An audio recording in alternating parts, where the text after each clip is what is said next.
So அடுத்ததாக நம்மளுடைய இசை வெளியீட்டு விழாவில் 2 முக்கியமான நபர்களை இப்பொழுது நம்ம மேடைக்கு வந்து அழைக்க போகிறோம். நம்ம நிகழ்ச்சியுடைய விழாநாயகன் மற்றும் நம்மளுடைய படத்துடைய கதாநாயகனும் அழைக்க போகிறோம். With a huge round of applause, let's welcome Haris Jayaraj அவர்கள் மற்றும் ஜெயம் ரவி அவர்கள் onto the stage, please.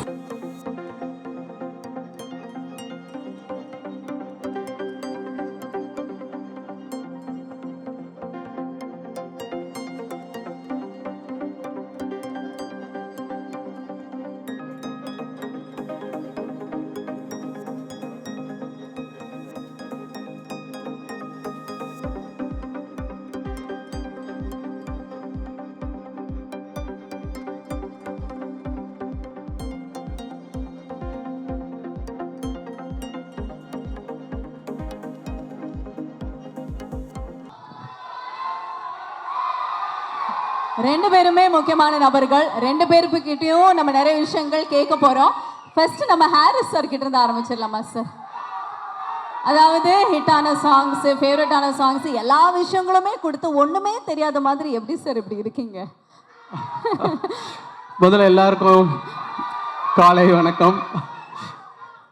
Media நண்பர்கள், திரைத்துறையில் இருக்கிற அனைவருக்கும் நட்டி பூமிகா, பிரியங்கா மோகன், ப்ரொடியூசர் சுந்தர் அவர்கள், ராஜேஷ், அப்புறம் எல்லாருமே ரொம்ப ஸ்பெஷல் வணக்கம். எல்லாவற்றுக்கும் மேலே என்னோடய ஃபேன்ஸ், ரசிகர்கள், உங்கள் எல்லாருக்கும் என்னோடய வணக்கம். எஸ், நீங்கள் கேட்டதுக்கு நான் சாங் பண்ணும்போதே எல்லாம் ரசித்து நிறைய வாட்டி கேட்டு போதும் போன்ற அளவுக்கு கேட்டு இந்த பாட்டு ரிலீஸ் ஆகிடுச்சுல்ல ஆடியோ, படத்துக்கு நான் இன்னொரு முடிவு தேய்ச்சி அதே மக்காமச்சில் இன்னும் என்ன பண்ணலான்னு அந்த மாதிரி கேரக்டர் நான் லூப்பு மோட்னு சொல்லுவாங்களே, படம் ரிலீஸ் ஆகிற வரைக்கும் அது போயினே இருக்கும். So but I'm here after that I'm enjoying இந்த இசை சத்தம் இருக்குல்ல, மக்களுடைய கரகோஷம், அதை தான் நான் அப்புறம் ஃபேன் ஆகிடுவேன், பாட்டுக்கு கிடையாது. Okay, super sir.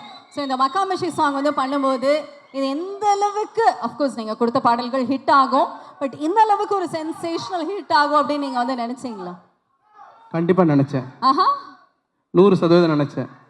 இந்த பாடல் வந்து 1.5 வருஷத்துக்கு முன்னாடி ரெக்கார்ட் பண்ண பாடல். 2வதாக ரெக்கார்ட் பதிவு பண்ண பாடல் 1.5 வருஷத்துக்கு முன்னாடி. அப்போ இந்த பாடல் வந்து ஆக்சுவலாக பார்த்தா இந்த படத்தில் தனியாக தூக்கி வச்சுக்கலாம்.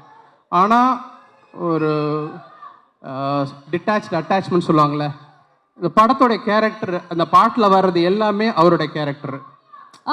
ஆமாம். ஆனால் எனக்கு இது ஒரு பியூட்டிஃபுல்லான, பின்னாடி நம்ம பேசுவோம், அருமையான ஒரு ஃபேமிலி ஃபிலிம் எனக்கு இதில். ஆனால் ஆடியன்ஸை தியேட்டருக்குள்ளே கொண்டு வரணும். ஏன்னா நல்ல படங்கள்ன்ற படம்லாம் சனிக்கிழமை சாயங்காலம் தான் மக்கள்கிட்ட போகுது, வெள்ளிக்கிழமை காலையில் தெரியறதில்ல. எனக்கு வெள்ளிக்கிழமையே எனக்கு தியேட்டருக்கு ஆடியன்ஸ் வரணும். அப்போ என்ன யோசித்தேன், ஸோ இதை வந்து ஃபேப்ரிகேட் பண்ணி இந்த சாங்கை பண்ணேன். ஸோ படம் கண்டிப்பாக தியேட்டருக்குள்ளே வெள்ளிக்கிழமை வந்துடணும், அப்புறம் படம் கொண்டு போகும் அவங்கள. நாட் தட் சாட்டர்டே ஈவினிங் வந்து அப்புறம் 5 ஷோ தான் ஆயுஸ் இருக்கும், 2வது வரை எந்த படமாக இருந்தாலும் எடுத்துருவாங்க, நம்ம பார்த்துருக்கோம், பெரிய படம் கூட இருக்காது.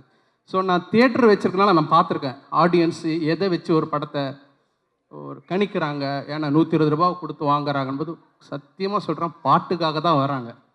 அதுக்கப்புறம் தான் அது நல்ல படம் சுமார் படம் உள்ளுக்குள்ளே வந்த அப்புறம் தான், இல்லாட்டி ஓடிடியில் பார்த்தா தெரிஞ்சுப்பாங்க.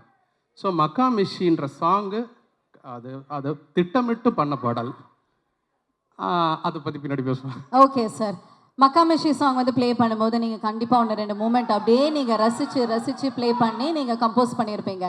இப்போ எங்களுக்காக ரவி சார் கூட அப்படியே லைட்டாக 2 மூமெண்ட் பண்ணீங்கன்னா, இது வரைக்குமே ஹாரிஸ் சார் எங்கேயுமே டான்ஸ் ஆடினது பார்த்தது கிடையாது, மியூசிக் பண்ணதும் பாட்டு பாடினது மட்டும்தான் பார்த்துருக்கோம். இப்போ எங்களுக்காக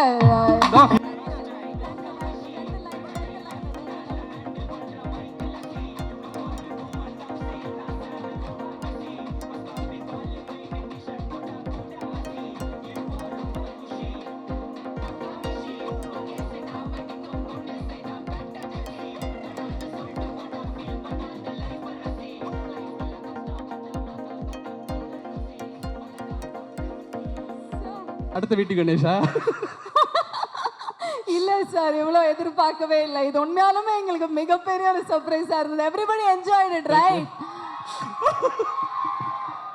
இந்த மேடையில நம்ம ஹாரிஸ் ஜெயராஜ் அவர்கள் ஒரு டான்சராகவும் பரிமாணம் எடுத்திருக்காரு அப்படிங்கறதுல ரொம்ப ரொம்ப பெருமையா இருக்கு. அவங்க இருக்கும்போது நீங்க கூட ஆடுவீங்க சார். ஆடி இருக்கேன் சார் ஒரு ரீல். அதை நான் ஃபர்ஸ்ட் ராஜேஷ் சார் காமிச்ச உடனே வந்து நான் காமிச்சேன் இந்த மாதிரி ஒன்று பண்ணியிருக்கேன் அப்படின்னு. ஏன்னா ஆட தெரியாதவங்களும் வந்து ஆடணும் அப்படின்னு ஆசை தோணும் உங்களுடைய பாடல்கள் கேட்டா. Thank you very much.